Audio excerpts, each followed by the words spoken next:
चलिए दोस्तों, एक्सरसाइज 6.6 को आगे बढ़ाएंगे। हम लोग देख रहे हैं एप्लीकेशन ऑफ डिफरेंशियल इक्वेशन। ठीक है, अब एप्लीकेशन ऑफ डिफरेंशियल इक्वेशन के अंदर एक एप्लीकेशन हम लोगों ने देख रखा है जो है पॉपुलेशन ग्रोथ वाला, जिसके अंदर ग्रोथ ऑफ बैक्टीरिया भी आता है।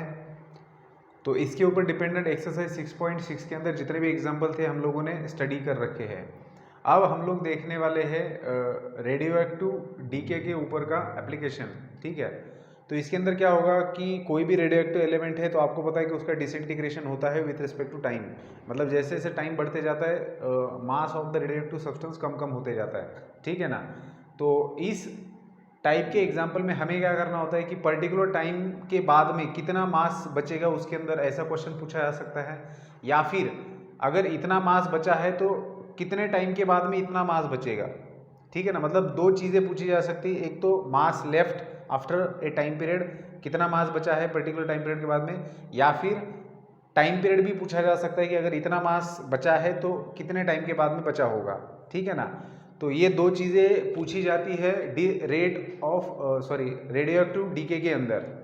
तो इस एक्सरसाइज के अंदर 3 क्वेश्चंस दिए हुए हैं इस एप्लीकेशन को लेकर। तो क्वेश्चन नंबर 5 और 6 मैंने बोर्ड के ऊपर लिखा है, इसको पहले डिस्कस करेंगे और फिर इस एक्सरसाइज के अंदर का थर्ड क्वेश्चन मतलब नेक्स्ट क्वेश्चन भी देखेंगे जो कि रेडियो एक्टिव डीके के ऊपर डिपेंडेंट है।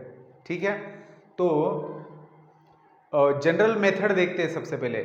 जैसे हम लोगों ने पॉपुलेशन के लिए देखा था इन जनरल कैसे उसका हम लोग सॉल्यूशन निकालते हैं डिफरेंशियल इक्वेशन बना के, वैसे ही रेडियो एक्टिव एलिमेंट के साथ में क्या होता है। ठीक है, तो सबसे पहले बेटा हम लोग कंसिडर करते हैं किसी भी रेडियो एक्टिव एलिमेंट का mass at any time t। ठीक है ना, so let x denotes mass of radioactive substance eight any time t। ठीक है, तो x क्या डिनोट कर रहा है, रेडियोएक्टिव सब्सटेंस का मास डिनोट कर रहा है। तो हमारे पास क्या होता है कि rate of change of this mass with respect to time, then we have rate of change of mass with respect to time is proportional to the mass of radioactive substance at that time। ठीक है ना, मतलब जो भी radioactive substance है उसके मास के अंदर जो रेट ऑफ चेंज हो रहा है with respect to time, that is proportional to the mass of the radioactive substance at that particular time. ठीक है ना, तो जब हम प्रोपोर्शनलिटी साइन हटा देंगे तो हमें क्या मिलेगा, constant dx by dt is equal to minus के एक्स। अब यहां पर मैंने माइनस क्यों लिया, क्योंकि ये माइनस इंडिकेट करता है इस इक्वेशन में कि रेडियोएक्टिव सब्सटेंस का डिसइंटीग्रेशन हो रहा है, उसका मास कम हो रहा है। सो क्योंकि मास कम हो रहा है इसलिए नेगेटिव साइन से उसको बताया गया है। बाकी अगर बात करेंगे कांस्टेंट ऑफ प्रोपोर्शनलिटी की, तो ये तो भैया ग्रेटर देन 0 ही है। ठीक है ना, तो अब हमें ये डिफरेंशियल इक्वेशन मिला है related to the radioactive disintegration of radioactive substance. ठीक है ना, तो इसको कैसे सॉल्व करेंगे हम लोग, वेरिएबल सेपरेबल फॉर्म से। x को इधर ले आए, dt को राइट में लेके गए। अब भैया इसको इंटीग्रेट करेंगे तो क्या मिलेगा, आफ्टर इंटीग्रेशन आपको मिलेगा log x is equal to minus के T and constant of integration. ठीक है, तो ये है आपका सॉल्यूशन। तो आपको तो पता है आगे क्या करना है। जैसे हमने पॉपुलेशन वाले प्रॉब्लम्स में देखा था कि हम लोग कांस्टेंट ऑफ प्रोपोर्शनलिटी का वैल्यू निकालते हैं एंड कांस्टेंट ऑफ इंटीग्रेशन का वैल्यू निकालते हैं। कांस्टेंट ऑफ इंटीग्रेशन का वैल्यू कैसे निकाला जाता है, इनिशियल कंडीशन का यूज करके, कि भैया जब टाइम 0 था, 0 टाइम का मतलब क्या होता है कि 0 टाइम का मतलब क्या, मैंने पहले भी बताया था, 0 टाइम का मतलब होता है कि जब आप जहां से गिनना स्टार्ट कर रहे हो, मतलब आपके पास वो रेडियोएक्टिव सब्सटेंस किस कंडीशन में आया था, उसका मास इनिशियली कितना था, वहां पर टाइम 0 रहेगा। फिर वहां से आगे आप देख रहे हो कि इसके अंदर डिसइंटीग्रेशन कैसे हो रहा है। ठीक है ना, तो इस हिसाब से टाइम 0, तो इनिशियल कंडीशन होती है कि when t is equal to 0, उस समय आपके रेडियोएक्टिव सब्सटेंस का मास क्या था, उससे आप c का वैल्यू निकालेंगे, कांस्टेंट ऑफ इंटीग्रेशन। और फिर उसके बाद में कांस्टेंट ऑफ प्रोपोर्शनलिटी निकालने के लिए कोई ना कोई कंडीशन दी हुई रहती है, उस एक कंडीशन का यूज करेंगे। ठीक है, तो उससे आपको मिल जाएगा सॉल्यूशन, जनरल सॉल्यूशन, ठीक है ना। तो ये वैसे ही है जैसे हम लोगों ने पॉपुलेशन से रिलेटेड प्रॉब्लम सॉल्व किए थे, बस उसी तरीके से है, ठीक है। चलिए सो बेटा इसको सॉल्व करेंगे अभी। तो ये आपका हमेशा के लिए, आपको जब ऑब्जेक्टिव टाइप क्वेश्चन रहेगा, सब्जेक्टिव नहीं रहेगा ऑब्जेक्टिव रहेगा, तब आपको ये इक्वेशन ध्यान में रखना है और यहाँ से आगे सॉल्व करना है, ठीक है। तो जिस प्रकार हर बार की तरह हम बोर्ड के लिए भी देखेंगे कि कैसे हम लोग बोर्ड के लिए भी मतलब इसको बोर्ड में अगर पूछा जाता है तो कैसे सॉल्व करना है ये देख लेते हैं, ठीक है ना। सो क्या है, rate of disintegration of a radioactive element at any time t is proportional to its mass at that time. तो अभी तक हम लोगों ने जो सॉल्व किया था वो इसी को, ये जो भी बातें कही गई है, इतने सेंटेंस के अंदर जितने भी बातें कही गई है, इसका जो रिजल्ट निकलता है वो हम लोगों ने अभी देखा था, ठीक है। तो क्या कहा गया है, radio active rate of disintegration of a radio active system. Rate का जब भी रेट वर्ड आएगा समझ लेना कि डेरिवेटिव की बात हो रही है, ठीक है ना। तो रेट ऑफ डिसइंटीग्रेशन, डिसइंटीग्रेशन का मतलब इकट्ठा, डिसइंटीग्रेट होना मतलब अलग अलग करना। तो मास में से जो भी मास है रेडियो एक्टिव सब्सटेंस का वो कम कम होते जा रहा है, ठीक है ना। तो डिसइंटीग्रेशन हो रहा है, तो रेट और वो डिसइंटीग्रेशन होने का रेट जो है that is proportional to its mass at that time. तो उस टाइम पर, जिस भी टाइम पर आप रेट देखेंगे उस टाइम पर उसका मास कितना है उससे वो प्रोपोर्शनल है। इससे हमें क्या समझते हैं, देखिए सबसे पहले हम लोग क्या लिखेंगे कि हम मास को x से, स्टैंडर्ड नोटेशन है स्मॉल x, तो स्मॉल x से हम मास को डिनोट करेंगे। So let x be the mass, let x be the mass of radioactive element at any time। बेटा ये एनी टाइम बहुत इंपॉर्टेंट होता है, ठीक है ना। ये जो आपका x है that is the mass of radioactive element at any time, क्योंकि हमें क्या निकालना होता है, वही इंपॉर्टेंट होता है, ठीक है ना। देखिए ये एट एनी टाइम यहाँ पर दिया हुआ है, ठीक है ना। सो किसी भी टाइम का मास जो है उसका रेट ऑफ चेंज प्रोपोर्शनल होता है उसके मास से eight that time. So therefore from given, देखो यहाँ पर गिवन है इसलिए लिख रहे हैं देयरफॉर फ्रॉम गिवन कंडीशन। अगर नहीं भी दी हुई थी तो हम लोग लिखते वी नो दैट, ठीक है ना। यही दो तरीके होते हैं। So from given condition we get, क्या मिलेगा हमें, dx/dt rate of change of mass is proportional to mass of the radioactive element at that time. So at that time mass कितना था x, इसके साथ में प्रोपोर्शनल है। दैट इज हम लोग क्या लिख सकते हैं, dx/dt is equals to kx, और ये माइनस साइन भूलना नहीं है, ठीक है। Where k is a constant and k is greater than 0। Negative sign indicates that mass of the radioactive substance is disintegrating, ठीक है ना। सो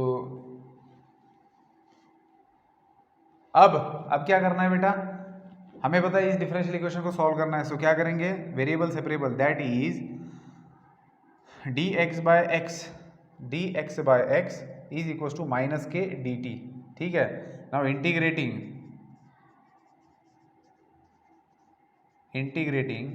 वी गेट, देखो इसको इंटीग्रेट करेंगे, सो इंटीग्रेट करेंगे तो dx by x is equal to minus k constant है dt, ठीक है। सो इसका इंटीग्रेशन आएगा that is log x is equal to minus के टी प्लस सी, ठीक है। तो ये आया बेटा हमारा इक्वेशन नंबर 1। तो ज़्यादातर एग्जाम्पल के लिए ये प्रोसेस सेम रहेगा स्टार्ट वाला। आगे बढ़ेंगे हम लोग, इसी को हटा देता हूँ, अच्छा इन्फॉर्मेशन लगेगी हमें, है ना, तो ऊपर वाला हटा देता हूँ,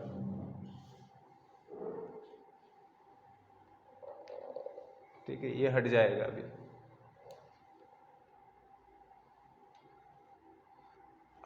आगे क्या करना है, तो आगे इनिशियल कंडीशन क्या कहा गया आगे एग्जांपल में, the original mass of 1.5 gram will disintegrate into its mass of 0.5 ग्राम। एक सेकेंड, टाइमिंग की कुछ बात नहीं हुई है तो एग्जांपल एक बार पढ़ लिया जाए। एग्जाम्पल है find the time, okay time he find करना है, फाइंड द टाइम मैंने हटा दिया उसको, क्या है at the time, find the time during which the original mass, यहां पर लिखता हूं find the time during which the original mass of 1.5 gram. ठीक है, तो ये हमारा प्रॉब्लम था। अब बेटा इसको आगे बढ़ाते हैं। अब सबसे पहले तो इनिशियल कंडीशन, इनिशियली इसका मास कितना था 1.5 ग्राम। इनिशियली का मतलब क्या होता है, जब टाइम जीरो रहेगा। So when t is equals to zero, x कितना है 1.5 ग्राम। ठीक है, तो इस कंडीशन का यूज करेंगे इक्वेशन 1 में। So therefore from equation 1 we get, हमें क्या मिलेगा इक्वेशन 1 से, सो इक्वेशन 1 से हमें मिल रहा है log x is equals to, यहां पर ये 0 बन जाएगा प्लस c, और x का मतलब क्या 1.5, और यहां पर t की जगह 0 आएगा, क्योंकि हम लोग x का वैल्यू अगर 1.5 लेते हैं तो t का वैल्यू क्या मिलेगा 0। सो c का वैल्यू आपको मिल रहा है log ऑफ 1.5। ठीक है, ये हमारा c का वैल्यू है। अब आगे बोला जा रहा है कि आपको टाइम फाइंड आउट करना है कि जब ओरिजिनल मास था 1.5 ग्राम, अब जब वो रेडियोएक्टिव सब्सटेंस का मास जब 0.5 ग्राम होगा उस समय टाइमिंग क्या रहेगा, ये आपको देखना है। ठीक है ना। सो हम लोग देयरफॉर इक्वेशन 1 बिकम्स, ऐसे लिखते हैं देयरफॉर इक्वेशन 1 बिकम्स, पहले इक्वेशन 1 को लिखा जाए by using c। So log x is equals to minus के टी प्लस log 1.5। ठीक है, सो अभी मैं इधर वाला हटा देता हूं, आप लोग पॉज करके लिख लो।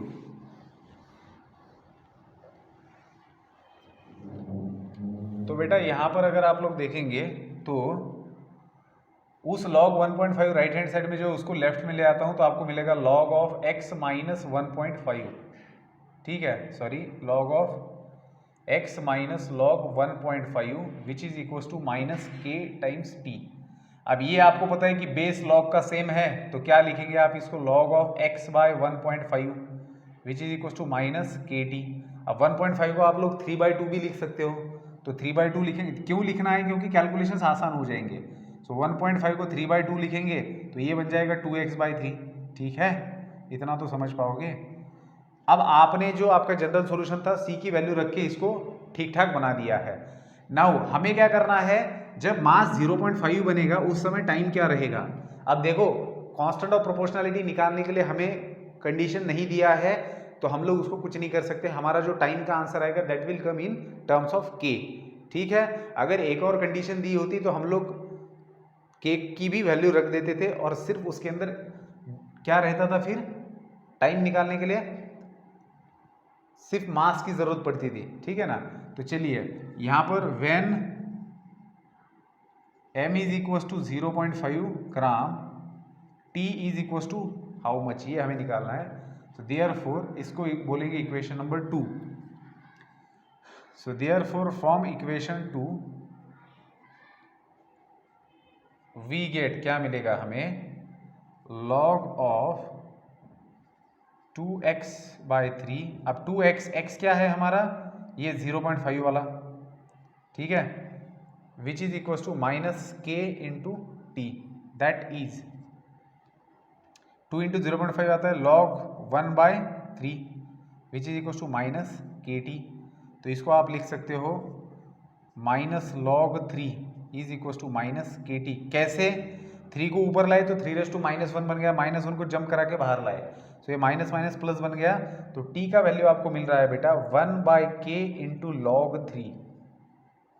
ठीक है, सो t का वैल्यू आपको मिला 1/k इंटू log 3। सो इतना टाइम लगेगा। देखिए अब अगर आपको कांस्टेंट ऑफ प्रोपोर्शनलिटी पता है तो आपको टाइम पता चल जाएगा। ठीक है ना, सो आपने टाइम निकाला इन टर्म्स ऑफ k कि तो जब भी आपका मास जो 0.5 ग्राम रहेगा तो उस समय आपका जो टाइम पीरियड रहेगा वो कितना रहेगा 1/k इंटू log 3। ठीक है, सो यहाँ पर हमारा क्वेश्चन नंबर 5 खत्म हो जाता है। अब आगे क्वेश्चन नंबर 6 को देखेंगे। ठीक है, हाँ बेटा, तो क्वेश्चन नंबर 6 देखेंगे अभी। ठीक है, इसको हटा देते हैं।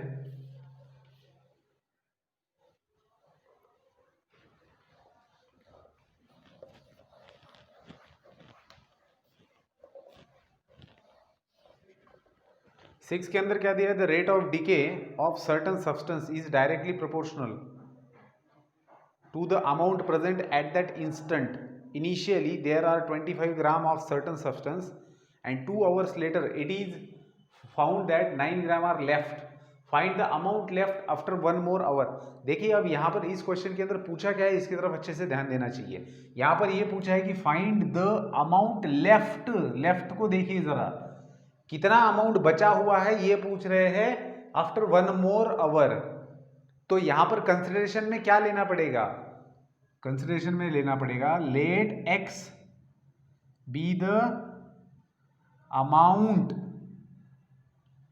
Left at any time t. समझे बात को? सो यहां पर एक्स डिनोट क्या करेगा? Amount left. सिर्फ अमाउंट नहीं डिनोट करेगा, मतलब इन जनरल हम लोग क्या करते थे, let x be the amount of radioactive substance, है ना, mass of the radioactive substance, लेकिन एट एनी टाइम टी। लेकिन यहाँ पर क्या है? X is the mass of the radioactive substance left at any time T. So या फिर बोल सकते हैं X with the amount left at any time t. ठीक है, सो बोला क्या है? Rate of decay of certain substance is directly proportional to the amount present at that instant. ठीक है भैया, so therefore by given condition, अब एक बार आपको सॉल्यूशन कैसे लिखना है पता चल चुका है, हम डायरेक्टली सॉल्व करेंगे। So D X by D T is directly proportional to the amount present at that instant. So that is D X by D T is equal to minus के एक्स। सो आपको मिलेगा log x is equal to minus के T plus C. अब आगे क्या दिया? Initially there are 25 gram of certain substance. So initially शुरुआत में आपके पास कितना ग्राम सब्सटेंस है? 25 gram of certain substance initially, मतलब when t is equal to 0 आपके पास x है 25 ग्राम। ठीक है, that is log 25 is equal to c। ठीक है, तो c का वैल्यू आपके पास है log 25। तो देयरफॉर आपका जो ये इक्वेशन है वो क्या बनेगा? log x is equal to minus के T plus log 25, that is log x by 25 is equal to minus के टी। ठीक है, अब आगे, and 2 hours later it is found that 9 gram R left. अब 2 घंटे के बाद में क्या पता चल रहा है कि 9 ग्राम ही बचा है। So when t is equal to 2, ठीक है, so when t is equal to 2 hours x is equal to कितना बचा हुआ है? सिर्फ 9 ग्राम। ठीक है, सो देयरफॉर दिए गए इक्वेशन में इसको रखेंगे, log of 9 by 25 is equal to minus k into t. T कितना है? 2 है। तो आप यहाँ पर इसको लिख सकते हो log 3/5 whole square is equal to minus k times 2। तो ये 2 जंप करके नीचे आएगा तो आपको क्या मिलेगा? 2 times log of 3/5 is equal to minus k into 2। So 2 will get cancel, that is के का वैल्यू आपको मिल रहा है माइनस log ऑफ 3/5, जिसको आप लिख सकते हो log 5/3। ठीक है, जंप करेंगे इसको। अब आगे बेटा क्या होता है, इसको रखेंगे यहाँ पर। तो जनरल सॉल्यूशन क्या मिल रहा है आपको? जनरल सॉल्यूशन मिल रहा है log of x by 25 is equal to k का वैल्यू है log 5/3। अच्छा, यहाँ पर माइनस था तो यही वैल्यू रख देते हैं, माइनस माइनस प्लस हो जाएगा। ठीक है ना, so plus log of 3/5 into T. ठीक है, सो ये आ चुका है आपका सॉल्यूशन। अब आप चाहे जो मर्जी निकाल सकते हो। तो क्या निकालने के लिए बोला है कि और 1 घंटे के बाद में क्या पूछा है? And 2 hours later it is found that 9 gram. Find the amount left after 1 more hour. 1 और घंटे के बाद में कितना अमाउंट लेफ्ट रहेगा? अब यहाँ पर कई बच्चे गलती कर जाते हैं। यहाँ पर ये बोल रहे हैं कि और 1 घंटे के बाद में, मतलब 3 कंप्लीट, टोटल कितने घंटे के बाद में? टोटल 3 घंटे के बाद में कितना अमाउंट लेफ्ट रहेगा ये पूछा जा रहा है। तो कई सारे बच्चे क्या करते हैं, उनको लगता है कि 1 और घंटे में कितना बचा रहेगा, तो हम वो सीधा क्या कर देते हैं, टी की जगह 1 रख देते हैं और फिर देखते हैं कि x का वैल्यू क्या आता है, तो वहाँ पर वो गलती कर बैठते हैं। आपको ये पूछा जा रहा है कि भैया एक और घंटे के बाद में, मतलब पहले ही 2 घंटे बीत चुके हैं, अब एक और घंटा उसके अंदर ऐड होगा तो कितना हो जाएगा, 3 आवर्स हो जाएंगे ना। तो यहाँ पर आपको t का वैल्यू 3 रखना है और फिर देखना है आपका वैल्यू क्या आता है। So 3 into log 3/5, so log of 3/25 is equals to log of 3/5 raise to 3। So ये लॉग है, so this implies 3/25 is equals to 27/125। अरे ये क्या हो गया, 3 कहाँ से आ गया यहाँ पर, x/25 आएगा, x/25। ठीक है, सो x is equals to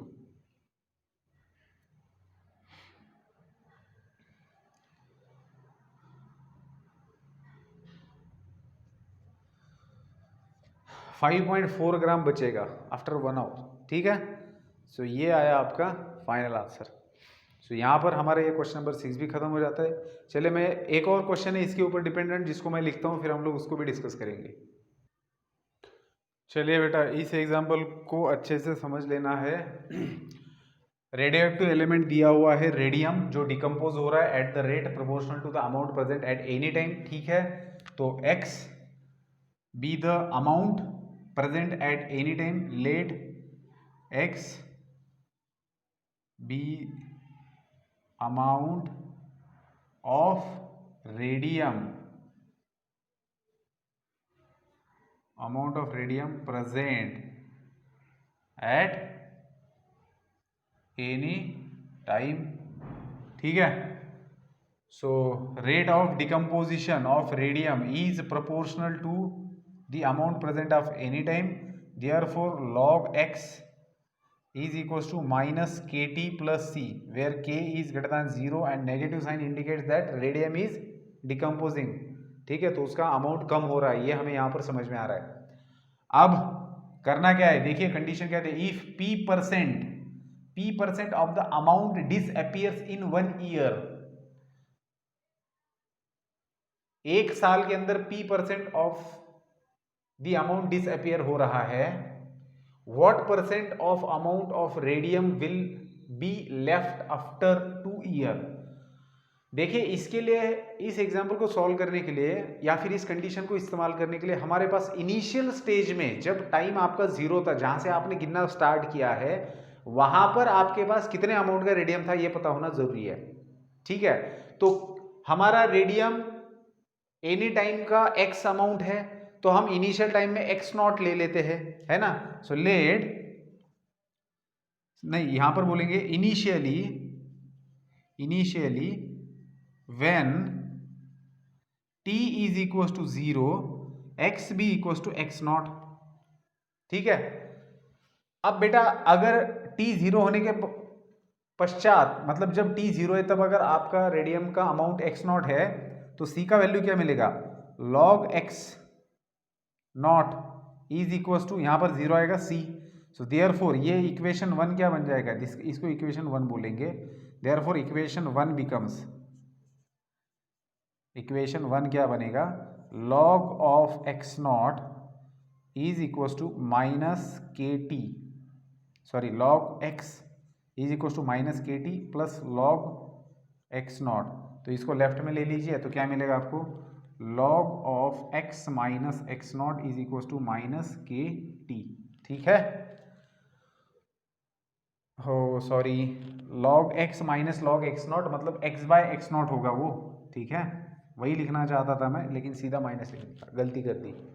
so log of x/x0 is equal to minus kt, ये हमें इक्वेशन मिला है, इसको 2 बोल देता हूँ। ठीक है, अब आगे देखिए क्या, हाँ अब क्या दिया है, if p% of the amount disappears in 1 year, तो एक साल के बाद में p% इतना अमाउंट डिसअपियर हो रहा है। किससे डिसअपियर होगा भैया, जो इनिशियली प्रेजेंट होगा उसमें से p% of initial amount disappear हो रहा है एक साल के बाद में। That means when t is equal to 1, जब एक साल हो जाता है, तब आपका x कितना बचता है, कितना डिसअपियर हो रहा है। तो ओरिजिनल अमाउंट जो है उसका P%, ठीक है ना, P% ऑफ इनिशियल अमाउंट, ठीक है, कहाँ गया,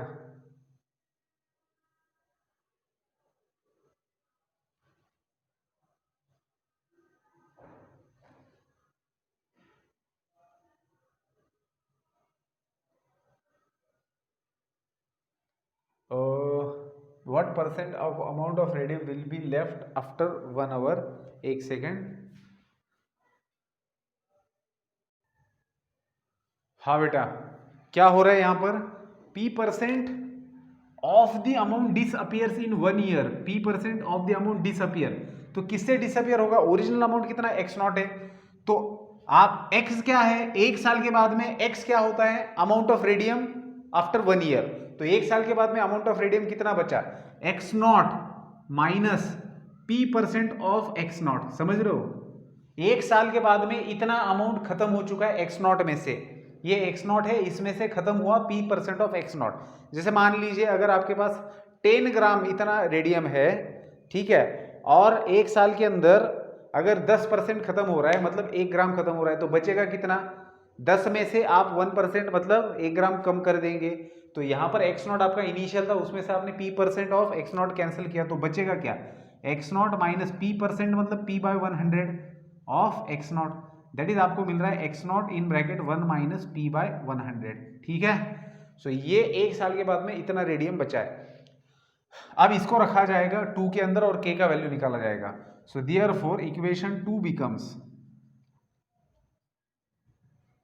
इक्वेशन 2 कैसे बनेगा देखिए, लॉग ऑफ x की जगह आएगा x0 in bracket 1 minus P/100 and divided by आपके पास है x0 which is equal to minus KT। सो t का वैल्यू तो 1 है, तो ये माइनस k बनेगा। सो x0 विल गेट कैंसिल, तो आपके पास बचेगा log of 100 minus p divided by 100 which is equal to minus k, ठीक है। अब बेटा k का वैल्यू हमें चाहिए था, सो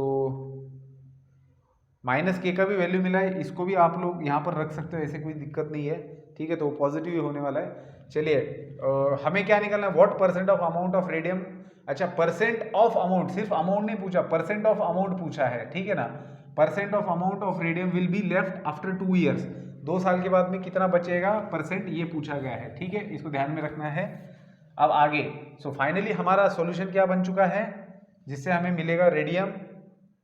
सो इसको k की वैल्यू यहाँ पर रखेंगे, तो log ऑफ x/x0 है मेरे पास, माइनस k की वैल्यू आ चुकी है log of 100 minus p divided by 100 into t।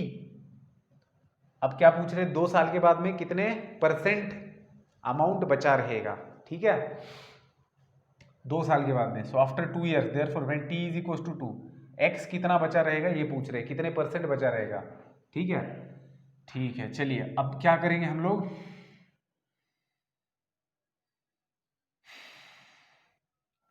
log of x/x0 is equal to log of 100 minus p divided by 100 into t की वैल्यू 2 है, सो 2 को ऊपर ले जाइए, तो क्या मिलेगा, x/x0 is equal to 100 minus p/100 whole square, ठीक है। तो हमें क्या निकालना है, परसेंटेज निकालना है, तो निकालते हैं परसेंटेज। अब सबसे पहले आप मुझे बताइए कि x का वैल्यू आपको कितना मिल रहा है, x मिल रहा है आपको x0 into 100 minus p divided by 100 whole square, ठीक है। अब x0 क्या है, इनिशियल अमाउंट है, तो इतना बचा रह रहा है। अब हमें निकालना है परसेंटेज के अंदर कि कितना बच रहा है आफ्टर 2 ईयर्स, ठीक है ना। तो x0 में से इतना बच रहा है, तो 100 में से कितना बच रहा है, ऐसे उसको कहा जाता है, ठीक है ना। ये 2 साल के बाद में आपको कितना अमाउंट बचा मिल रहा है, आपको इतना अमाउंट बचा हुआ मिल रहा है, ठीक है। अरे p क्या है, अच्छा p%, ओके। सो इसको कैसे करेंगे, अगर x0 में से इतना अमाउंट बचा रह रहा है, तो 100 में से कितना बचा रहेगा,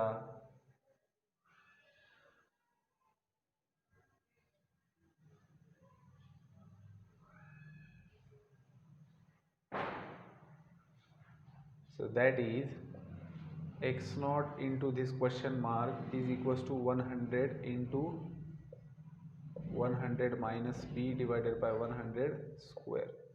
ठीक है. सो आपको निकालना है दिस क्वेश्चन मार्क. तो क्या करेंगे बेटा, पूछा क्या था, अमाउंट लेफ्ट आफ्टर 2 ईयर्स ना, तो लिखेंगे amount left after 2 years, after 2 years is equals to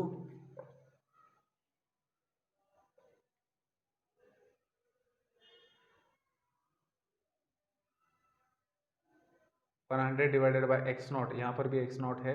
ठीक है.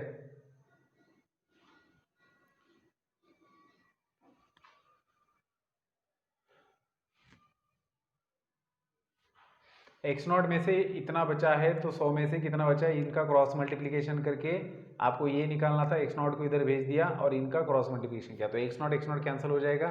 100 यहाँ से कैंसिल हो जाएगा. तो फाइनली आंसर आएगा 100 minus P square divided by 100. ठीक है. अब ये आंसर क्या आया है,